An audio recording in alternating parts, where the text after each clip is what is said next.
Que quand on voit l'année 2022 dans les parcs d'attractions, c'est la meilleure année historique. Oui. Les parcs sont pleins et Halloween n'a pas commencé. Oui, c'est tout à fait. On a une très très belle saison puisqu'on a plus 23% de chiffre d'affaires dans les parcs, c'est sans précédent.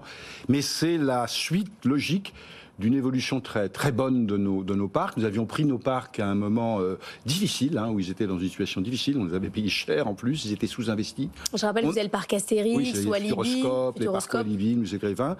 Nous avons fait une politique très volontariste d'investissement. En gros, j'ai triplé le montant des investissements, donc de très belles attractions, primées dans le monde entier. On a fait de nos parcs parmi les plus attractifs en Europe et au monde maintenant.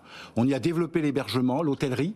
C'est très important d'avoir des hôtels dans les parcs parce que les gens viennent plus, c'est moins corrélé à la météo, c'est plus, les gens restent plus longtemps, dépensent plus, parce que il y a la fréquentation, mais aussi la dépense dans nos boutiques, la dépense des visiteurs, et tout ça mis bout à bout a fait un très très beau résultat, donc je dois dire qui me rend assez fier quand même de ce qu'on a fait, sans oublier bien sûr tout ce qu'on a fait pour transformer et moderniser nos domaines skiables. Bien sûr, c'est-à-dire qu'on a mis des équipements bien sûr au dernier cri, mais aussi nous avons une approche globale, c'est-à-dire que nous sommes devenus le premier distributeur, nous avons racheté le premier distributeur Travel Ski de séjour à la neige, nous sommes devenus un acteur important dans l'hébergement, et vous savez que l'hébergement est un facteur clé de la réussite dans le domaine skiable.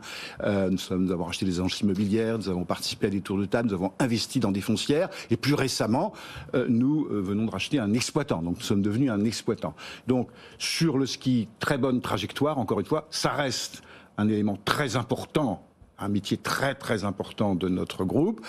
Est-ce qu'il faut rester Compagnie des Alpes? Ça, c'est mon successeur qui décidera. Peut-être Compagnie des Loisirs, mais quelque chose comme ça. On pourrait faire évoluer le nom quand même. Mais les parcs, en effet, très très belle réussite.